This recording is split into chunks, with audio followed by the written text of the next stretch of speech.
Hi friends, क्या किसी ने सोचा था इंटरनेट से इंफॉर्मेशन और नॉलेज लेते लेते इंटरनेट हमें पैसा भी देना शुरू करेगा। यानी कि आज हम बात कर रहे हैं इंटरनेट मनी की। डियर फ्रेंड्स, जिसे डिजिटल करेंसी भी कहा जाता है, जिसका नाम है डिसेंट्रलाइज्ड क्रिप्टो करेंसी। इसके शब्दों में ही इसके बारे में बहुत कुछ रिफ्लेक्ट होता है। तो डियर फ्रेंड्स, आइए समझते हैं यह डिसेंट्रलाइज्ड क्रिप्टो करेंसी यानी कि डिजिटल करेंसी या इंटरनेट मनी है क्या चीज। डियर फ्रेंड्स, अगर आज आपको इंश्योरेंस कंपनी का रजिस्ट्रेशन करवाना है तो आपको IRDA insurance regulation development authority से परमिशन लेना होगा। अगर आपको आज शेयर मार्केट में काम करना है तो आपको सेबी से परमिशन लेना होगा। डियर फ्रेंड्स, अगर आपको आज कोई कंपनी रजिस्ट्रेशन करवानी होगी तो MCA से परमिशन लेना होगा। यानी कि आपको किसी ना किसी ऑर्गेनाइजेशन, बॉडी, कम्युनिटी या सरकार के द्वारा बनाए गए किसी डिपार्टमेंट से परमिशन लेना पड़ता है। तो जब भी ताकत एक जगह पे केंद्रित होती है तो उसको सेंट्रलाइज्ड सिस्टम कहा जाता है। जैसे हमारे देश की गवर्नमेंट जो कि सेंटर में है, वही हमारे देश में सत्ता में होती है और वही पूरे देश को लीड करता है। तो डियर फ्रेंड, जब भी ताकत एक जगह पे केंद्रित होती है तो उसे सेंट्रलाइज्ड सिस्टम कहा जाता है। यानी कि नियंत्रण एक व्यक्ति, ऑर्गेनाइजेशन, गवर्नमेंट, बॉडी या ट्रस्ट यानी कि एक ही जगह पे केंद्रित हो। और अगर टेक्नोलॉजी की दुनिया में बात करूं, जब भी डेटा एक जगह पे सेव होता है तो वह सेंट्रलाइज्ड है। और ऐसी जगह पे सिर्फ एक ही समस्या होती है कि अगर वो एक जगह पे सेव है और अगर वह कोलैप्स हो गया, स्टोलन हो गया या उसके साथ कोई छेड़खानी हो गई या हैकिंग हो गया तो हमारा डेटा कोलैप्स हो जाता है। सो डियर फ्रेंड्स, ये सेंट्रलाइज सिस्टम है, लेकिन डिसेंट्रलाइज इसके बिल्कुल अपोजिट है। वही डेटा, वही ताकत एक जगह पे ना रह के बल्कि अलग अलग जगहों पर विकसित कर दी जाती है, जिसको डिसेंट्रलाइज्ड सिस्टम कहा जाता है। डियर फ्रेंड्स, सेंट्रलाइज सिस्टम को तो खत्म किया जा सकता है, लेकिन डिसेंट्रलाइजेशन को कभी भी खत्म नहीं किया जा सकता। क्योंकि अगर टेक्नोलॉजी की दुनिया में बात करूं तो आपका डेटा एक कंप्यूटर में या एक हार्ड ड्राइव में या एक हार्ड डिस्क में सेव ना होके या एक सर्वर पे सेव ना होके अनेकों सर्वर पे सेव होता है, अनेकों कंप्यूटर्स में सेव होता है। तो डियर फ्रेंड्स, डिसेंट्रलाइजेशन का तभी समापन हो सकता है जब पूरी दुनिया से इंटरनेट खत्म हो जाए। लेकिन जब भी फिर इंटरनेट जीवित होगा तभी से ये डिसेंट्रलाइजेशन फिर से स्टार्ट हो जाएगा। So dear friends, that is the major difference, centralised and decentralised. इसीलिए इसे डिसेंट्रलाइज्ड क्रिप्टो करेंसी कहा जाता है, क्योंकि इसके ऊपर किसी भी व्यक्ति का, बॉडी का, ऑर्गेनाइजेशन का, गवर्नमेंट का या किसी भी ट्रस्ट का कोई भी नियंत्रण नहीं रहता। यह टेक्नोलॉजी से बनी हुई करेंसी है और सिर्फ इसे टेक्नोलॉजी ही मूव करती है। और यह डिसेंट्रलाइजेशन एक ऐसी टेक्नोलॉजी है जब इसे बना के इनक्रिप्ट फॉर्म में लॉक कर दिया जाता है तो उसको बनाने वाला भी एडिट नहीं कर सकता। So dear friends, that is the major difference, centralised and decentralised. और आज तीसरी चीज है डिस्ट्रीब्यूटेड डेटाबेस, जो कि टेक्नोलॉजी का एक सुधरा हुआ रूप है। तो डियर फ्रेंड्स, जानते हैं next point, that is the cryptography. क्योंकि इसे कहा जाता है डिसेंट्रलाइज्ड क्रिप्टो करेंसी। तो डियर फ्रेंड, डिसेंट्रलाइज का मतलब बता चुका हूं, क्रिप्टो करेंसी यानी कि क्रिप्टो, यह जो क्रिप्टो वर्ड है यह क्रिप्टोग्राफी से लिया गया है। डियर फ्रेंड्स, क्रिप्टोग्राफी एक डेटा साइंस है, एक टेक्नोलॉजी है जो कि पूरी दुनिया का सिक्योरिटी सिस्टम, चाहे वो डिफेंस का हो, चाहे सिक्योरिटी एजेंसीज हो, इस क्रिप्टोग्राफी का इस्तेमाल करती है। जब भी ऑडियो और टेक्स्ट को किसी इनक्रिप्टेड फॉर्म में डिलीवर किया जाता है, दैट्स कॉल्ड क्रिप्टोग्राफी। और क्रिप्टोग्राफी का इस्तेमाल 2009 से व्हाट्सएप के अंदर भी किया जा रहा है, यानी कि आप और हम सभी लोग भी क्रिप्टोग्राफी का इस्तेमाल करते हैं। और डियर फ्रेंड्स, आप जानते हैं कि व्हाट्सएप को जैसे हैक नहीं किया जा सकता और ना ही 2009 से हैक किया गया है। इसका मतलब क्रिप्टोग्राफी बहुत ही सिक्योर, रिलायबल, ट्रस्ट करने वाली टेक्नोलॉजी है, क्योंकि हमारे ही देश नहीं बल्कि पूरी दुनिया कि सिक्योरिटी एजेंसीज, डिफेंस सिस्टम सभी इस क्रिप्टोग्राफी का इस्तेमाल करते हैं। इसी क्रिप्टोग्राफी टेक्नोलॉजी की वजह से इसे क्रिप्टो करेंसी भी कहा जाता है। और peer to peer, that mean person to person, technology का हाई लेवल होने की वजह से पर्सन टू पर्सन ना करके पीयर टू पीयर कहा जाता है। यानी कि जब आप एक मैसेज किसी दूसरे व्यक्ति को करते हैं तो केवल वही मैसेज दे सकता है। यानी कि व्हाट्सएप के अंदर व्हाट्सएप का ओनर भी आपके मैसेज नहीं देख सकता, सिर्फ person to person, peer to peer ही एक दूसरे के मैसेज देख सकते हैं। दैट्स वाई क्रिप्टोग्राफी बहुत सिक्योर है, सेफ है, रिलायबल है और बहुत ही ट्रस्टवर्थी है। ना ही इसे हैक किया जा सकता है। जहां पर भी क्रिप्टोग्राफी का इस्तेमाल होता है वो वर्ल्ड की एक बेस्ट टेक्नोलॉजी के अंदर काउंट होता है। और इसी क्रिप्टोग्राफी की वजह से इसे क्रिप्टो करेंसी भी कहा जाता है। डियर फ्रेंड्स, अगर मैं आगे बात करूं जो इस टेक्नोलॉजी में, इस क्रिप्टो करेंसी में सबसे अहम भूमिका रखती है, उस टेक्नोलॉजी का नाम है ब्लॉकचेन।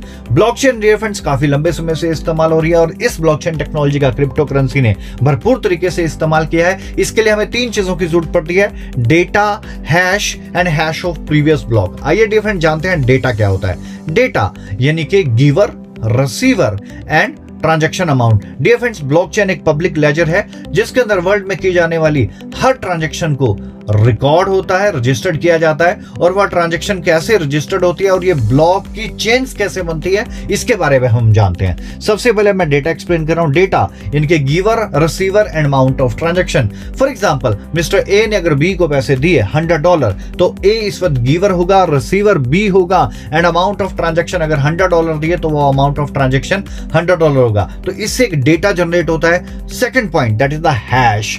हैश एक यूनिक आइडेंटिफिकेशन नंबर होता है। इसे हैश इसलिए कहा जाता है क्योंकि यह टेक्नोलॉजी के बहुत ही हाई लेवल का इस्तेमाल किया जाता है। जैसे आदमी की शक्लें तो मिल सकती हैं लेकिन रेटिना और उसके फिंगरप्रिंट्स कभी भी मैच नहीं होते, उसी तरीके से यूनिक आइडेंटिफिकेशन नंबर पूरी दुनिया के अंदर जो एक जनरेट हो जाता है वो किसी के साथ भी मैच नहीं होता। तो हैश बहुत ही security based unique identification number होता है जिसे हैश कहते हैं। और ब्लॉकचेन के ब्लॉक्स को कंप्लीट करने के लिए तीसरा इंपॉर्टेंट पॉइंट होता है, that is hash of previous block, यानी कि पिछले ब्लॉक का हैश। जब ये 3 चीजें मिलती हैं तो डियर फ्रेंड्स ब्लॉक क्रिएट होता है। जब भी कोई ट्रांजैक्शन होती है तो एक ब्लॉक क्रिएट होता है, और जब इन 3 चीजों का मिलान होता है तो उस ब्लॉक के द्वारा ब्लॉकचेन का गठन होता है। डियर फ्रेंड्स, जिस तरीके से हर चेन में सबसे पहला ब्लॉक या पहला कुंडा होता है, उसी तरीके से इस ब्लॉकचेन की दुनिया के अंदर, इस ब्लॉकचेन टेक्नोलॉजी के अंदर सबसे पहले ब्लॉक को जेनेसिस ब्लॉक कहा जाता है, जो कि एक डेवलपर के द्वारा क्रिएट किया जाता है। डियर फ्रेंड्स, मान लीजिए मिस्टर ए ने अगर बी को पैसे दिए तो वह ट्रांजैक्शन ब्लॉकचेन में किस तरीके से रजिस्टर्ड होगी, आइए जानते हैं। फॉर एग्जांपल, मिस्टर ए ने बी को पैसे दिए तो सबसे पहले होगा डेटा यानी कि देने वाला, लेने वाला अमाउंट ऑफ ट्रांजैक्शन। हैश दूसरी चीज होती है, हैश यानी कि हैश का मतलब यूनिक आइडेंटिफिकेशन नंबर। और तीसरी चीज that it is the hash of previous block. और जब हैश ऑफ प्रीवियस ब्लॉक के साथ आपका हैश मिलता है तभी पिछले ब्लॉक के साथ आपकी एक कड़ी जुड़ती है, जिस वजह से यहां ब्लॉक्स की चेन बनती है। एग्जांपल के तौर पे अब मिस्टर बी ने मिस्टर सी को पैसा दिया तो वही data, hash and hash of previous block, तो अगला चेन यानी कि अगला ब्लॉक बन गया। इसी तरीके से अगर आगे ट्रांजैक्शन होती है तो data, hash and hash of previous block, और प्रीवियस ब्लॉक यानी कि हैश पिछले ब्लॉक के साथ जुड़ता है। तो इस तरीके से ये ब्लॉक्स की चेन बनती जाती है। That's called block chain technology. For example dear friends, land and acquisition के अंदर आंध्र प्रदेश ने सबसे पहले ब्लॉकचेन टेक्नोलॉजी का इस्तेमाल किया 2017 के अंदर, और यहां आज लीगली तौर पे पूरी दुनिया इसका इस्तेमाल कर रही है, जिसके अंदर बिल्कुल भी स्पेस नहीं है करप्शन का। फॉर एग्जांपल 1990 में किसी ने प्रॉपर्टी बेची और फिर सन 2000 में बेची, फिर सन 2010 में बेची और फिर सन 2020 में बेची। तो जब भी 2020 में प्रॉपर्टी बेची जाएगी तो 2010 की पहले रजिस्ट्री देखी जाएगी। जब भी वो डेटाबेस के अंदर ब्लॉकचेन अगर टेक्नोलॉजी इस्तेमाल होती है तो जब भी वहां पर टेक्नोलॉजी के लिए न्यू रजिस्ट्रेशन के लिए डाला जाएगा तो वहां पर पहले वो ओल्ड रजिस्ट्री दिखाएगी। जिस तरीके से एक प्रॉपर्टी के बहुत सी रजिस्ट्रीज, एक से ज्यादा रजिस्ट्री मिल जाती है, यानी कि स्कैम और करप्शन के बहुत ज्यादा चांसेस होते हैं, लेकिन इस टेक्नोलॉजी में कोई भी करप्शन के और करप्शन के साथ स्कैम की कोई गुंजाइश ही नहीं है। इसीलिए यह ब्लॉकचेन टेक्नोलॉजी बहुत ही जबरदस्त टेक्नोलॉजी है। तो जैसे ही ये ब्लॉक्स की चेन बनती रहती है, जब भी कोई ट्रांजैक्शन होती है डियर फ्रेंड्स, तो उन ट्रांजैक्शन को वैलिडेट करता है। जैसे बैंक में बैठा कोई ना कोई व्यक्ति आपके द्वारा की गई ट्रांजैक्शन, यानी कि जब भी हम बैंक से पैसा निकालते हैं या डालते हैं तो उन ट्रांजैक्शन को वैलिडेट करते हैं। उसी तरीके से यहां पर यह वैलिडेशन का काम कम्युनिकेटिंग नोड्स करते हैं। और डियर फ्रेंड्स, ये कम्युनिकेटिंग नोड एक ट्रांजैक्शन को वैलिडेट करने के बाद पूरे वर्ल्ड के कम्युनिकेट नोड्स में ब्रॉडकास्ट कर देते हैं, और एक ब्लॉक का ट्रांजैक्शन कंप्लीट होने के बाद वो जो ब्लॉक क्रिएट होता है उसे ब्लॉकचेन के अंदर जोड़ दिया जाता है, यानी कि पिछले ब्लॉक में जोड़ दिया जाता है। तो इसी तरीके से ये ब्लॉक्स की चेन बनती रहती है। डियर फ्रेंड्स, ये जो ट्रांजैक्शन होती है पूरे वर्ल्ड वाइड ब्लॉकचेन के अंदर, जैसे कि आप एग्जांपल पे स्क्रीन पे देख सकते हैं, 1 सेकंड के कई हिस्सों के अंदर ये ट्रांजैक्शन हो जाती है। तो अगर कोई भी व्यक्ति इसमें एडिट करना चाहे तो उन्हें सारे कम्युनिकेटिंग नोड्स को एडिट करना होगा, और ये कम्युनिकेटिंग नोड्स इतने होते हैं जैसे आसमान में जितने तारे होते हैं। तो फिर डियर फ्रेंड्स, इन्हें एडिट करना इम्पॉसिबल है। इसीलिए जब इनक्रिप्टेड फॉर्म में एक बार इसे इनक्रिप्ट कर दिया जाता है तो जो उसको बनाने वाला या कोडिंग करवाने वाला होता है वो भी इसका कुछ नहीं कर पाता। So dear friends, that is the very major important technology, that is the blockchain technology. So dear friend, it is the combination of, यह क्रिप्टो करेंसी कॉम्बिनेशन है डिसेंट्रलाइजेशन का, पीयर टू पीयर टेक्नोलॉजी का, cryptography का, blockchain का। ये एक जबरदस्त combination बनाया गया है। Dear friends, first crypto currency of the world is bitcoin, और दुनिया की सेकंड लार्जेस्ट क्रिप्टो करेंसी का नाम है इथेरियम। इनके बिटकॉइन दुनिया की सबसे पहली क्रिप्टो करेंसी है और वर्ल्ड की सबसे बड़ी सेकंड जो करेंसी है दैट कॉल्ड इथेरियम। और आज के समय में क्रिप्टो करेंसी के द्वारा डियर फ्रेंड्स, चाहे फाइनेंस हो, फॉरेक्स ट्रेडिंग हो, ई कॉमर्स हो, होटल्स हो, रेस्टोरेंट हो, flight booking, real estate, recharge, shopping, transportation, आज जितना भी हम रोजमर्रा अपनी जीवनचर्या के अंदर काम करते हैं सभी का सभी क्रिप्टो करेंसी के द्वारा भी किया जा सकता है। क्रिप्टो करेंसी को आप यूटिलाइज कर सकते हो, होल्ड कर सकते हो, ट्रेड कर सकते हो, इससे आप पैसा भी बना सकते हो, क्योंकि जहां पर भी ट्रेडिंग आ जाती है वहां पर पैसा बनाने के चांसेस बहुत ज्यादा बढ़ जाते हैं। डियर फ्रेंड्स, आइए जानते हैं किसी भी क्रिप्टो करेंसी का रेट कैसे बढ़ते हैं और कैसे गिरते हैं, क्योंकि बहुत से मिथ्य हैं मार्केट में। तो डियर फ्रेंड्स, तीन चीजें सबसे ज्यादा इंपॉर्टेंट है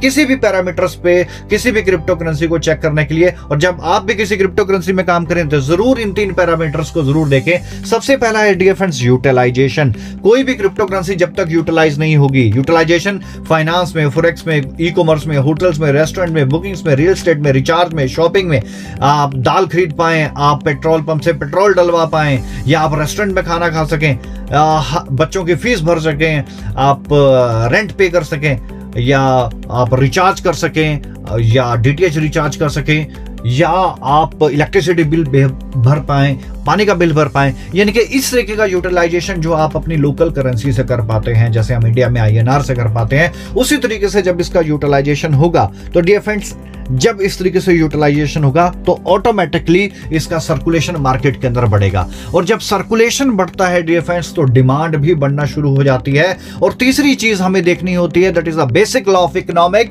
that is the limited supply. अगर क्रिप्टो करेंसी की सप्लाई लिमिटेड है और डिमांड ज्यादा है तो उसका प्राइस बढ़ेगा और ऑटोमेटिकली ट्रेडिंग करने वाले बहुत ज्यादा बेनिफिट यहां पर हासिल कर जाएंगे। अगर सप्लाई लिमिट से ज्यादा है तो इसका प्राइस प्याज की तरह बढ़ेगा, कभी तो 150 रुपए केजी भी चला जाएगा, लेकिन वापस आकर वो फिर 30 या 40 रुपए केजी भी आ जाएगा। सो डियर फ्रेंड्स, हमें तीन चीजें देखना बहुत ज्यादा जरूरी है किसी भी क्रिप्टो करेंसी के रेट बढ़ने और गिरने के लिए, दैट इज द यूटिलाइजेशन। अगर यूटिलाइजेशन स्ट्रॉन्ग होगा तभी उसका सर्कुलेशन स्ट्रॉन्ग होगा, और सर्कुलेशन स्ट्रॉन्ग होने के बाद हमें देखनी होती है उसकी सप्लाई लिमिटेड है या लिमिट से ज्यादा है। अगर लिमिट से ज्यादा सप्लाई है डियर फ्रेंड्स, आज 5000 से ज्यादा क्रिप्टो करेंसीज वर्कआउट कर रही हैं, लेकिन आप देखेंगे जिस भी करेंसीज की सप्लाई बहुत ज्यादा है उनका प्राइस कभी भी नहीं बढ़ा, यानी कि बहुत ही मुश्किल हो जाता है सप्लाई बढ़ाना, उसका प्राइस बढ़ाना।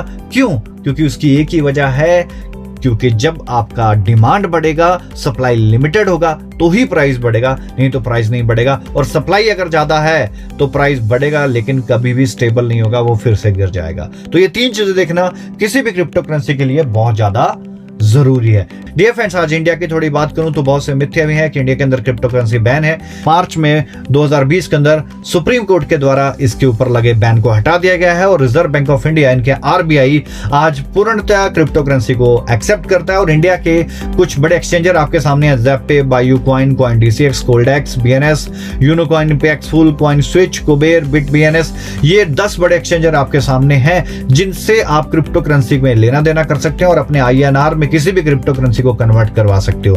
दैट मींस इंडिया के अंदर लीगल है, इसके ऊपर कोई भी रेस्ट्रिक्शंस नहीं है, सारी गाइडलाइंस बिल्कुल neat and clean and clear है। तो जिसका भी कोई मिथ्या है कि इंडिया के अंदर क्रिप्टो बैन है, सॉरी, इंडिया के अंदर अब लीगल है और जबरदस्त तरीके से क्रिप्टो के अंदर काम किया जा रहा है। इवन एचडीएफसी बैंक जो है वो भी रिपल को एक्सेप्ट कर चुका है। इंडिया के बहुत से रेस्टोरेंट्स के अंदर भी आज क्रिप्टो करेंसी एक्सेप्ट हो गई है और धीरे धीरे करते क्रिप्टो एक बड़ा रेवोल्यूशन बनता जा रहा है।